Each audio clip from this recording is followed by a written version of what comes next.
The Urban Teacher Academy is supported in part by grants from the Reynolds and Reynolds and Dayton Power and Light Foundations.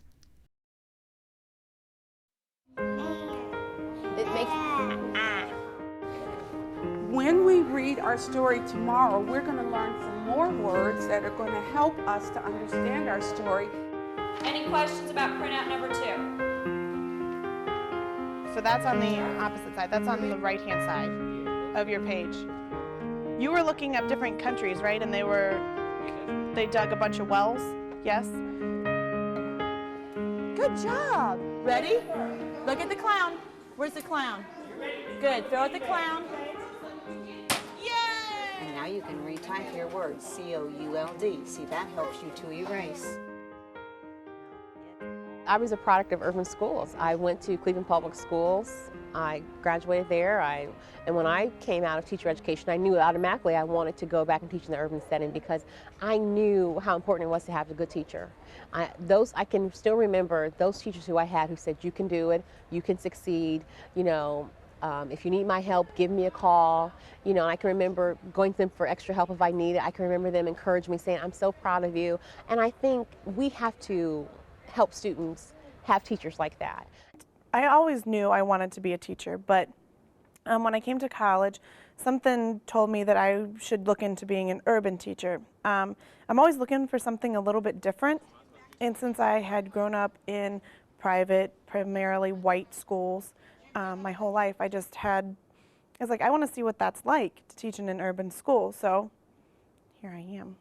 Because I thought that the need was greatest here, and I became a teacher because I wanted to be like, you know, save the world. And so I said, you know, Dayton is really where they need me. Those kids really need intervention specialists. They really need people to help them get ahead. I gained the interest my freshman year when I was in a Dayton public school, and I really enjoyed it, and it was kind of out of my comfort zone, so I thought it would be interesting to try to pursue that.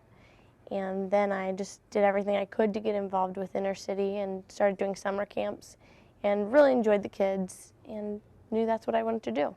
I jumped at the opportunity. I have worked with Dayton City Schools children for many years prior to that, and the opportunity to work with them again was exciting. I didn't know very much about it, but when I got to know more about it, I was definitely interested.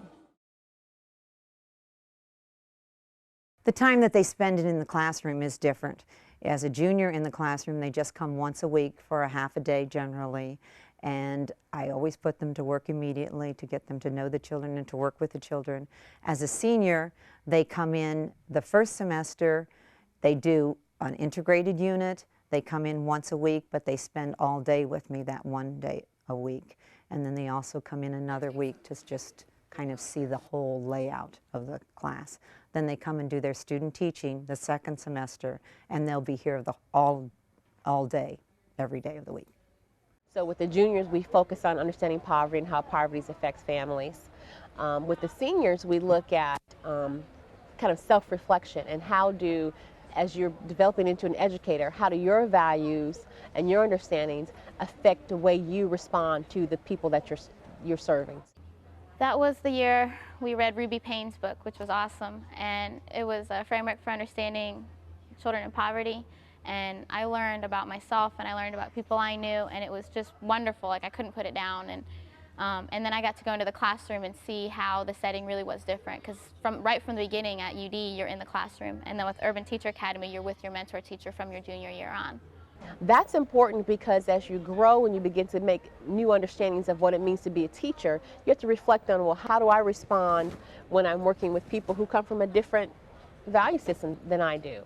And so we use Lisa Delpit's book, Other People's Children, to help make the connections with the seniors there. I learned much different things with this course of the Urban Teacher Academy than I ever would learn in my traditional classes here at UD.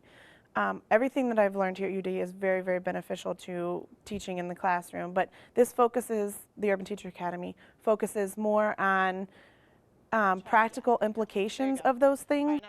These practical implications are things that I can see daily at DECA. If you're the clip art person, you just make the decision. They'll be happy. That's a river. That's a river. Looks like a river to me. Jump. Ready? 1, 2, 3. Good job. Come on. Come on. No, no, Jordan, no. are you ready? Come on, Jordan. The first year, they match you with a teacher, a mentor teacher in a Dayton City school, and you start working with them, you're observing them, you're watching them, you're learning from them. And then the second year, you kind of get in a little bit deeper where I was actually teaching the student. I've been tutoring ever since I've been a freshman at various places in the area. You know, obviously I wanted urban from the beginning, but there wasn't that mentor for me. The Urban Teacher Academy was essential, just kind of to supplement my normal education. They're very well prepared, definitely, very well prepared. And I think this 2-year thing, I think makes a difference. And I know that some people think that they should, during that 2 years, be in a lot of different schools. And I think they should see other things. But I think they get a better feel for, especially inner city, if they're with somebody for a couple years and you know, get a feel for their classroom and the day-to-day things that go on. Because those kids that come in, you know, for a morning here and a morning there, they just don't get a real feel for what it's like. Big hug. What sound is the short? Lisa is a very creative, reflective student, and it's so important in teaching to reflect on what you do, because if you don't reflect, you don't know how to improve. Everybody in this class is special.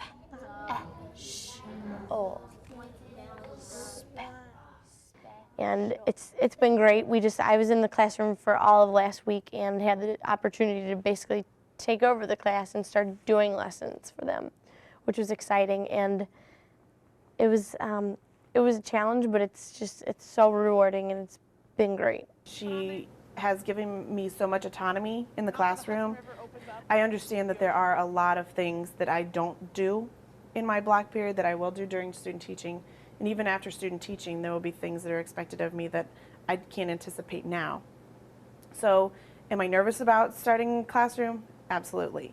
Do I think that I can? Certainly.